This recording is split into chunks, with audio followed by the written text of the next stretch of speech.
Imagine if one battle determined who controlled the internet. Not a country, not a city, but the entire network that connected the world. Whoever won would control trade, wealth, and influence for centuries. 500 years ago, something very similar happened, except instead of data flowing through cables, it was spices flowing through oceans. And the battlefield wasn't on land, it was in the waters off the coast of India. In 1509, near the port city of Diu, one of the most important naval battles in human history took place. A coalition of powerful Asian and Middle Eastern kingdoms joined forces to stop an ambitious newcomer from taking over their trade routes. On one side stood the Sultan of Gujarat, the Mamluk Sultanate of Egypt, and the Zamorin of Calicut. On the other stood a tiny European kingdom located at the edge of the continent, Portugal. The battle lasted only a day, but its consequences would be felt for centuries. This is the story of the Battle of Diu, the battle that changed global trade forever.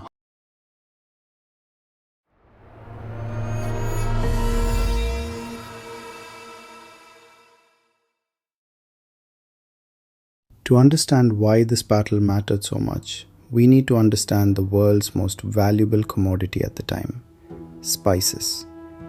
Today, pepper sits quietly in a kitchen cabinet, but in the 15th century, pepper was worth its weight in silver. Cloves, cinnamon, nutmeg, and cardamom were treasures. They preserved food, enhanced flavor, created medicines, and symbolized wealth and status. Europe was obsessed with them. The problem? Most spices came from Asia, and getting them to Europe was a long and expensive journey. Imagine a product manufactured in Southeast Asia. It would travel to Indian ports, then onto Arab merchant ships, across the Arabian Sea, into the Red Sea, across Egypt, into the Mediterranean, and finally into Europe. Every stop added taxes. Every merchant added profit. Every kingdom took a cut. The result? By the time spices reached Europe, their value had multiplied many times over. Entire kingdoms became rich from this trade network. Among the biggest beneficiaries were Arab merchants, the rulers of Egypt, and the Merchant Republic of Venice. Together, they controlled one of the most profitable commercial systems in history. For centuries, it worked brilliantly. Then Portugal arrived. Portugal was a small kingdom. Its population was tiny compared to the great empires of Asia. But it had one major advantage. It faced the Atlantic Ocean. For decades, Portuguese sailors had been exploring farther and farther down the coast of Africa. Their dream was simple: find a direct sea route to India, bypass all the middlemen, buy spices directly, become rich. In 1498, that dream became reality. Portuguese explorer Vasco da Gama arrived in India after sailing around Africa. It was one of the most important voyages ever undertaken. For the first time, Europe had a direct maritime connection to Asia. The implications were enormous. Imagine discovering a shortcut that eliminates every toll booth on a highway. That's essentially what Portugal had done. But there was a catch. The people who controlled the old route weren't going to surrender their profits willingly. At first, the Portuguese arrived as traders, but very quickly they revealed a large ambition. They wanted control, they wanted monopoly, they wanted to dominate the Indian Ocean itself. Unlike many merchants who came before them, the Portuguese brought heavily armed ships, floating fortresses, ships equipped with powerful bronze cannons capable of destroying opponents from a distance. Soon, Portuguese fleets began attacking rival merchant vessels, seizing cargo, demanding tribute, and interfering with established trade routes. Across the Indian Ocean, alarm bells began ringing. Arab merchants feared losing their livelihoods. Egypt feared losing customs revenue. Indian rulers feared foreign domination of their waters. Everyone understood the danger. If Portugal succeeded, centuries of economic power could vanish. One ruler who felt this threat particularly strongly was the Zamorin of Calicut. Calicut had long been one of the most important trading ports in India. Arab merchants thrived there. International trade flourished there. The Portuguese, however, wanted Calicut to submit to their authority. The Zamorin refused. Conflict became inevitable. Meanwhile, far away in Egypt, the Mamluk Sultan realized what was at stake. The spice trade passing through Egypt generated immense wealth. If Portugal redirected that trade around Africa, Egypt's economy could suffer a devastating blow. So the Mamluks decided to act. For perhaps the first time in history, a major Middle Eastern power sent a fleet across the Indian Ocean specifically to stop a European naval expansion. Ships were constructed, sailors recruited, weapons prepared. The Sultan of Gujarat also joined the effort. His kingdom controlled important ports on India's western coast and had much to lose. Together, they formed a powerful alliance. Their goal was straightforward: destroy Portuguese naval power before it became unstoppable. The first major confrontation came in 1508, near Chaul, south of modern Mumbai. There, the Allied fleet achieved a significant victory. The Portuguese suffered a painful defeat. One of their leading commanders, Lourenço de Almeida, was killed. The news reached his father, Francisco de Almeida, the Portuguese Viceroy of India. His grief quickly transformed into determination. According to tradition, he refused to pursue political negotiations until his son's death had been avenged. He would hunt down the Allied fleet and destroy it completely, no matter the cost. For months, preparations continued.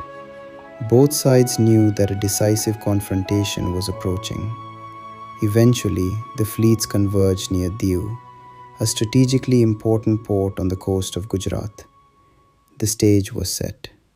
Thousands of men, dozens of ships, the future of Indian Ocean trade hanging in the balance, and neither side intended to back down. Now here's where things become fascinating. The two sides weren't just fighting with different ships. They represented two completely different philosophies of naval warfare. For centuries, many naval battles in the Indian Ocean and Mediterranean relied heavily on boarding. Ships approached one another. Soldiers crossed onto enemy decks. Combat became a hand-to-hand struggle. Victory often depended on bravery and numbers. The Portuguese had a different idea. Their ships were designed around artillery. Instead of getting close to fight, they wanted to destroy opponents before they could even approach. Think of it like bringing long-range missile systems against an army expecting sword combat. Technology was changing warfare, and Diu would prove just how dramatically. On February 3, 1509, the battle began. The waters exploded with violence. Cannons roared. Smoke covered the sea. Wooden ships splintered under heavy bombardment. The Portuguese attacked aggressively. Their artillery proved devastating. Again and again, cannonballs smashed into enemy vessels. Masts collapsed. Decks shattered. Fires spread. The Allied fleet struggled to close the distance. Whenever ships attempted to approach, Portuguese guns tore into them. The battle became increasingly one-sided. What had seemed like a powerful coalition suddenly found itself trapped against a new style of naval warfare. Hours passed. The Allied formation began breaking apart. Some ships were sunk, others captured, others attempted to flee. By the end of the day, the coalition fleet had effectively been destroyed. The Portuguese had won one of the most decisive naval victories of the early modern era. But surprisingly, the real significance of Diu wasn't the battle itself. It was what happened afterward. Because Diu proved something that nobody could ignore. European naval technology had arrived in the Indian Ocean, and it was extraordinarily effective. Portugal quickly expanded its influence. Fortresses were built, ports were seized, strategic choke points were occupied. Soon the Portuguese controlled key locations stretching from East Africa to India and beyond. They weren't powerful because they had huge armies. They were powerful because they controlled the sea lanes. And control of sea lanes meant control of trade.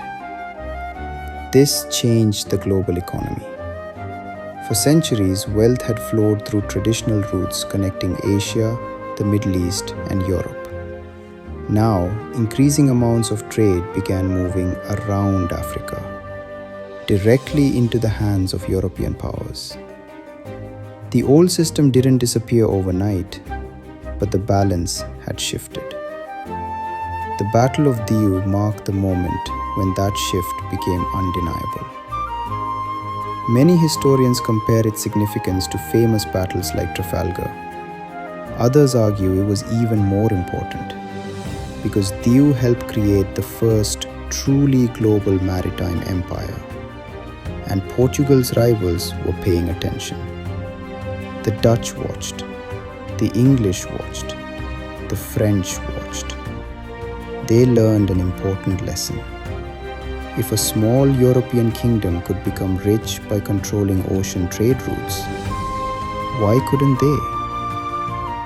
Over the next few centuries, European powers would race across the globe, establish colonies, build trading companies, control shipping lanes, and reshape world history. In many ways, Diu was the opening chapter of that story. Yet today, surprisingly few people have heard of it. Perhaps because it happened at sea, perhaps because it took place far from Europe, or perhaps because history often remembers empires more than turning points.